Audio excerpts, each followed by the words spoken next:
नमस्कार, मैं आशीष सिंह। आप सभी का स्वागत है मेरे यूट्यूब चैनल एनपीए क्लासेस में। तो आज हम लोग कुछ क्वेश्चन हल करेंगे और उसके बाद कुछ टॉपिक भी पढ़ेंगे। तो पहला क्वेश्चन है, प्रेशर कुकर में खाना जल्दी क्यों पक जाता है? ठीक है, क्वेश्चन समझ लेना कि प्रेशर कुकर में खाना जल्दी क्यों पक जाता है। वैसे आप लोग कभी गौर किए होंगे कि आखिर ऐसा क्यों होता है। गौर किए होंगे तो बहुत अच्छी बात है, अगर गौर नहीं किए होंगे तो चलिए हम आपको बताते हैं कि प्रेशर कुकर में आखिर खाना जल्दी क्यों पक जाता है। ठीक है, तो देखिएगा यहाँ हम लिखे हैं कि प्रेशर कुकर में उच्च दाब होने के कारण इसका क्वथनांक जो होता है, बॉइलिंग पॉइंट, वो क्या हो जाता है, बढ़ जाता है। इसका क्वथनांक मतलब दाब उच्च दाब होने के कारण इसका क्वथनांक बढ़ जाता है, जिसके कारण जल को अधिक ताप तक गर्म किया जा सकता है। जिससे खाना जल्दी पक जाता है। ठीक है, मतलब देखिए होता क्या है कि जब हम उसको हीट करेंगे ना, जब गर्म करेंगे तो उसमें जलवाष्प तो काफ़ी ज़्यादा बनेगा, उसके अंदर वाष्प दाब उच्च होगा। वाष्प मतलब उसके अंदर उच्च दाब होगा, वाष्प दाब नहीं, उच्च दाब होगा। दाब जो होगा उच्च होगा। ठीक है, और जब दाब उच्च होगा तो क्या होगा, जब दाब उच्च होगा तो उसका क्वथनांक जो है वो बढ़ जाएगा। क्वथनांक मतलब समझते हैं ना, क्वथनांक उसका बढ़ जाएगा। तो यानी कि बॉइलिंग पॉइंट क्या हो जाएगा, बढ़ जाएगा। और जब बॉइलिंग पॉइंट बढ़ जाएगा तो जिसके कारण जल को अधिक ताप तक गर्म किया जा सकता है, और यही कारण है जिससे खाना क्या हो जाता है, जल्दी पक जाता है। ठीक है, तो यही चीज़ है कि अगर उसको हम गर्म करते हैं तो गर्म करेंगे तो क्या होगा, उसका दाब ऊंच होगा, और जब दाब ऊंच होगा तो उसके अंदर ज़्यादा मतलब क्या होगा, प्रेशर बनेगा। ठीक, ज़्यादा प्रेशर बनेगा, और प्रेशर बन के वो तब तक उसमें रहेगा जब तक कि उसकी सीमा से ज़्यादा ना हो जाए। ठीक, तो यही होता है कि वह जब ज़्यादा हो जाता है उसके अंदर प्रेशर, तब क्या होता है, जो कुकर के ऊपर का जो सीटी होता है वो उठता है, और जिसके कारण जो अधिक मात्रा में वो निकल जाता है, मतलब आवश्यकता से जो ज़्यादा गैस होती है वो निकल जाती है। ठीक, और ये नहीं कि पूरा निकल जाता है, फिर भी उसमें गैस बढ़ा रहता है। अगर वैसा सीटी ऊपर नहीं लगा होता तो कुकर ही ब्लास्ट कर जाता ना, जिस कारण उसके ऊपर सीटी लगाया जाता है, और उससे अधिक जब उसमें दाब हो जाता है, प्रेशर हो जाता है, तो वह सीटी को क्या करता है, ऊपर उठा देता है खुद से, और जिसकी वजह से उसमें जो प्रेशर है जो अधिक मात्रा में वो निकल जाती है, और जब जैसे ही उससे कम दाब होता है वो सीटी तुरंत ऊपर से नीचे गिर जाती है। ठीक है, तो यही रीज़न है कि प्रेशर कुकर में उच्च दाब होने के मतलब सीधा साधा उच्च दाब, ठीक है ना, उच्च दाब होने के कारण इसका जो क्वथनांक होता है वो बढ़ जाता है, जिसके कारण जल को अधिक ताप तक गर्म किया जा सकता है, जिससे खाना जल्दी पक जाता है। आपको क्लियर हो गया होगा। चलिए इसको फटाफट से नोट कीजिए और चलते हैं अगले क्वेश्चन की तरफ।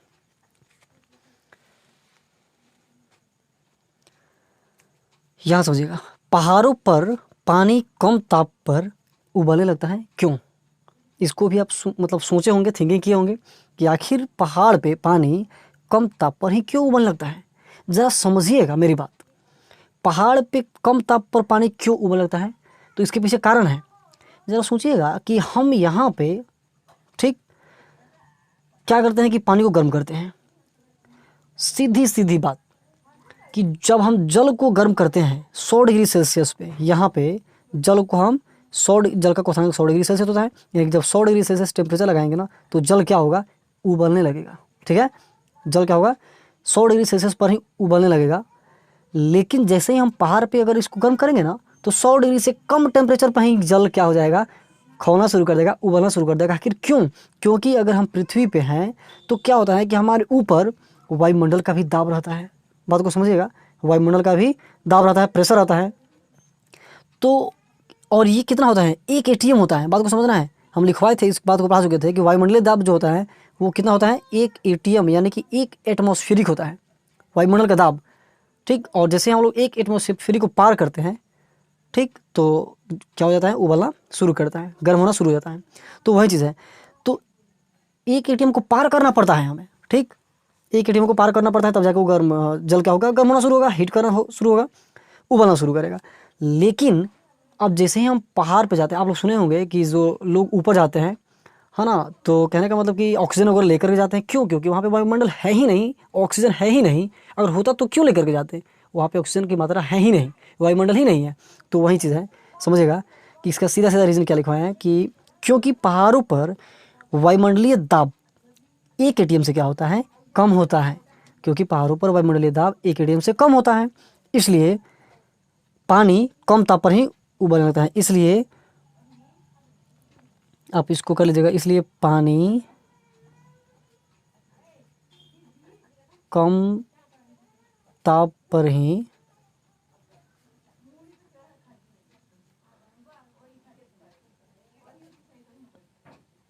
उबलने लगता है, ठीक है ना। तो आप इसको कर लीजिएगा कि क्योंकि पहाड़ों पर वायुमंडलीय दाब 1 एटीएम से कम होने के कारण कम होता है, इसलिए क्या हो जाता है कि इसलिए पानी कम ताप पर ही उबलने लगता है, ठीक है। तो चलिए अब चलते हैं अगले क्वेश्चन की तरफ।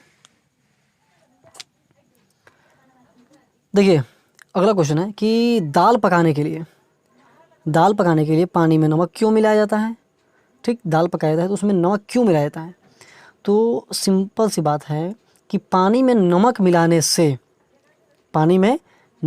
से क्या हो जाता है, वाष्प दाब कम हो जाता है। जब जैसे पानी, जाहिर सी बात है कि जब थोड़ा देख लिए कि पानी में दाल पकाने के लिए पानी में नमक क्यों मिलाया जाता है? बात सही है कि दाल जब पका रहे तो पानी में नमक मिलाते हैं। ऐसा क्यों करते हैं? क्योंकि अगर हम नमक नहीं डालेंगे ना तो क्या होगा कि वो वेपोराइज जल्दी हो जाएगा, बस समझ रहे हैं ना, वाष्प दाब में जल्दी से प्रवृत्ति हो जाएगा। लेकिन अगर जैसे ही उसमें नमक डालेंगे तो उसका वाष्प दाब कम होगा, बात को समझिएगा, वाष्प दाब कम होगा। और जैसे ही वाष्प दाब कम होगा तो उसका क्वथनांक जो होगा बढ़ जाएगा। वाष्प दाब कम होगा तो क्वथनांक क्या हो जाएगा, बढ़ जाता है, और वह जल्दी पक जाता है, बात को समझ आ गया ना कि पानी में नमक मिलाने से वाष्प दाब कम हो जाता है, कम हो जाता है, जिससे क्वथनांक क्या होता है, बढ़ जाता है, और वह जल्द ही पक जाता है, ठीक है। तो यही चीज़ है।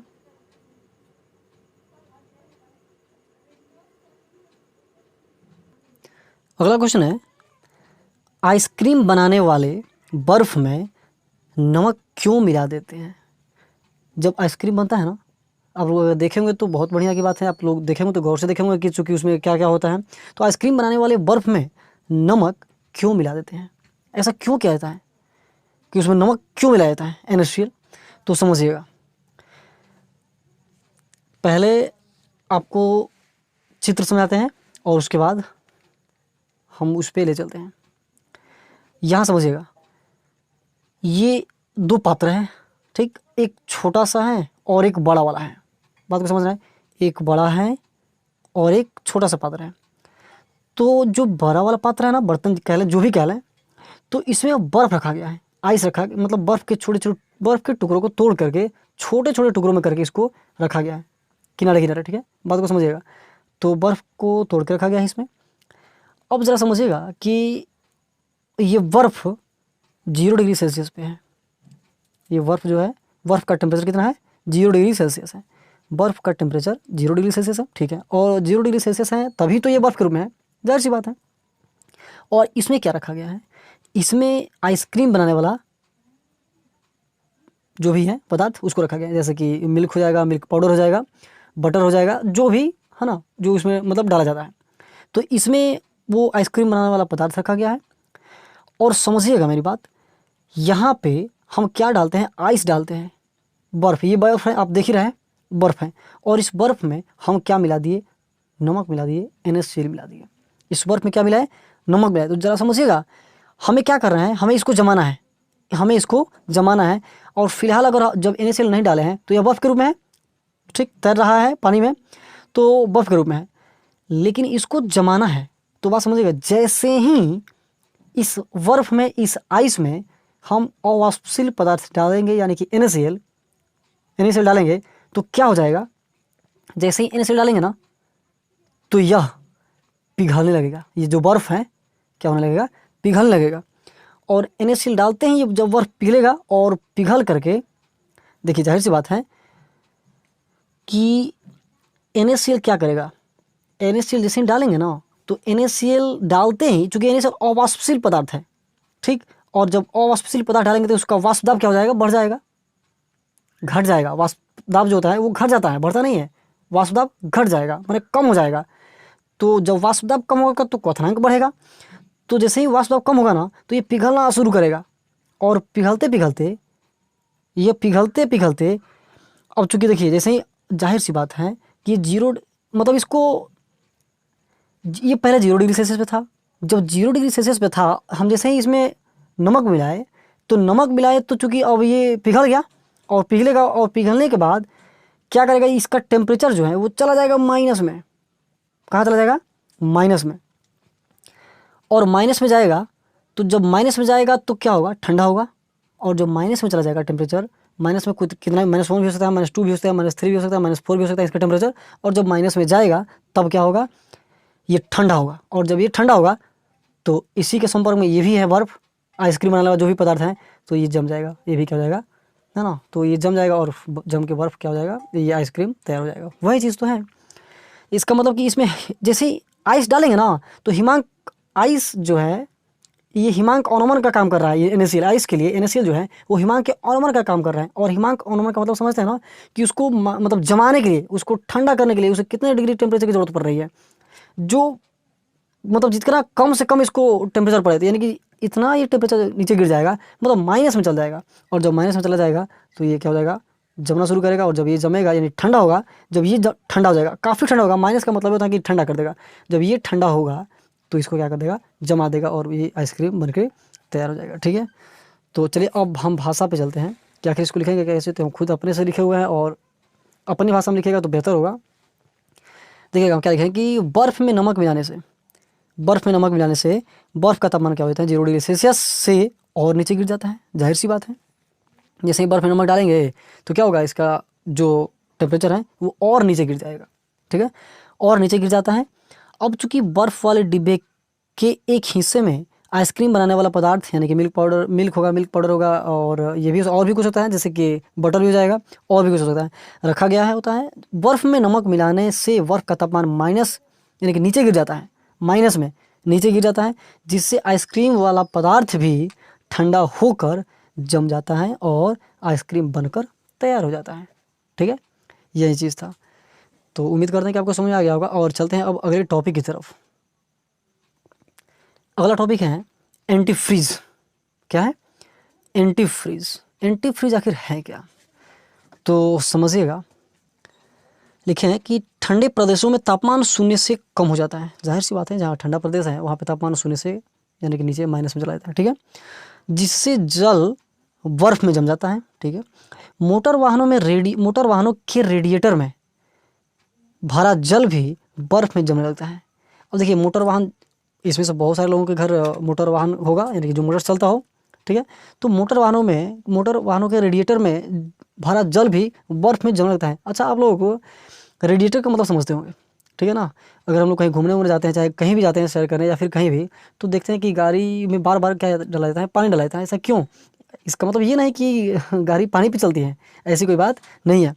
तो रेडिएटर का मतलब होता है कि गाड़ी में जो कूलिंग सिस्टम लगा होता है, गाड़ी में कूलिंग सिस्टम लगा होता है, यानी कि पानी वो क्या करता है कि उसको ठंडा करता है। ठीक है ना, तो जो कूलिंग सिस्टम लगा होता है उसमें फ़ैन भी होता है, पंखा भी होता है, और पानी उसमें डालते हैं तो इंजन के द्वारा, इंजन से पाइप लगा होता है, और वो पाइप इंजन से होकर के, ठीक है ना, तो इंजन से पानी आता है। ठीक है ना, इंजन से पानी आएगा और फिर रेडिएटर में जाएगा।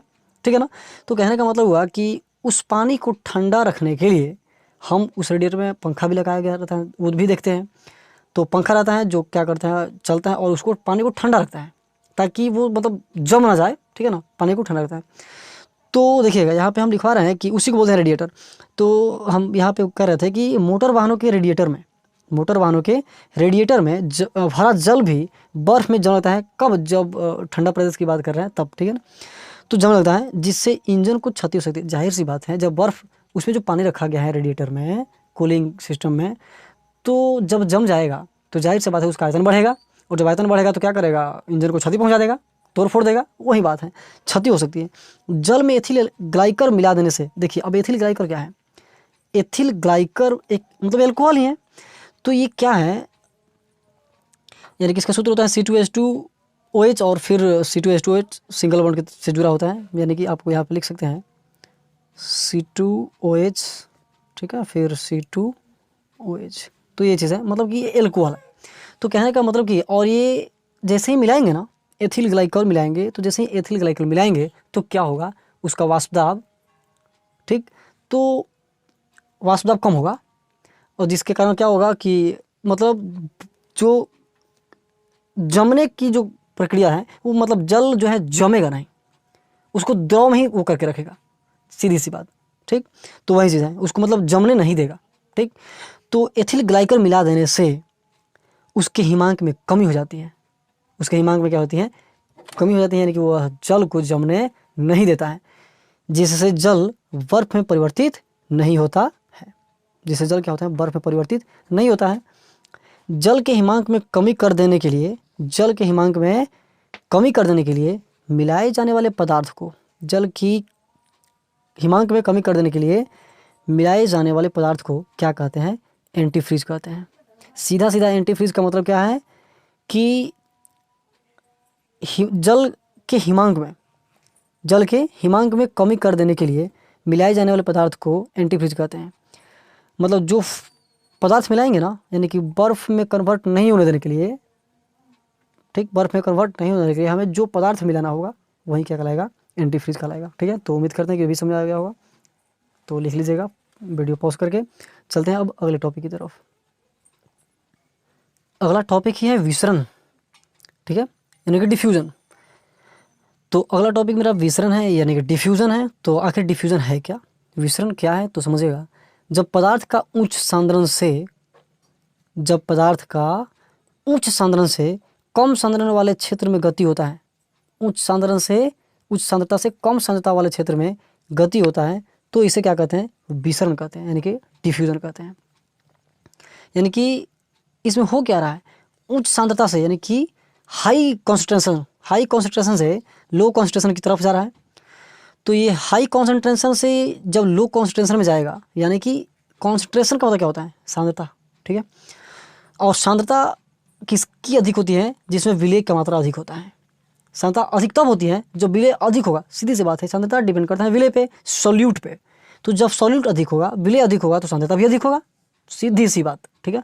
वही चीज़ है कि जब पदार्थ का उच्च सांद्रता से कम सांद्रता वाले क्षेत्र में गति होता है तो इसे विसरण कहते हैं। क्या कहते हैं, विसरण कहते हैं। अब ज़रा आपको हम चित्र के माध्यम से समझाते हैं कि मान लीजिए कि किसी बर्तन में पानी भरा हुआ है, ज़रा समझिएगा, किसी बर्तन में पानी भरा हुआ है इतना, ठीक है। और इस बर्तन में जैसे ही हम कोई कलर, कोई रंग डालते हैं, गिराएंगे, तो मान लीजिए कि यहाँ पे डाले तो ठीक है, इतना तक तो होगा, तुरंत क्या हो जाएगा, फैलेगा, यानी कि विसरण होगा। तो क्या हुआ कि वह जो कलर डाले थे वो फैल रहा है, धीरे धीरे फैल के इतना पहुँच गया, ठीक है। दूसरी, और उसके बाद तुरंत बाद क्या होगा कि वही कलर देखिए पूरा पानी में क्या हो गया, विसरण हो गया, फैल गया। बात को समझ पा रहे हैं ना, पूरा पानी में क्या हो चुका है, फैल चुका है, ठीक। तो यही होता है विसरण। उम्मीद करते हैं कि आपको बात समझ आया होगा। तो विसरण क्या है, एक बार फिर से देख लीजिएगा, जब पदार्थ का उच्च सांद्रता से कम सांद्रता वाले क्षेत्र में गति होता है तो इसे विसरण कहते हैं, यानी कि डिफ्यूजन कहते हैं, ठीक। तो आप इसको नोट कीजिए, ठीक है। तो आज के बस इतना ही, मिलते हैं अगली वीडियो में। तो आपसे बस यही रिक्वेस्ट है कि वीडियो अगर पसंद आए हो तो लाइक कीजिएगा, शेयर कीजिएगा, अपने दोस्तों में अधिक से अधिक शेयर कीजिएगा, और अगर मेरे चैनल पर नए होंगे तो चैनल को ज़रूर सब्सक्राइब कीजिएगा। धन्यवाद।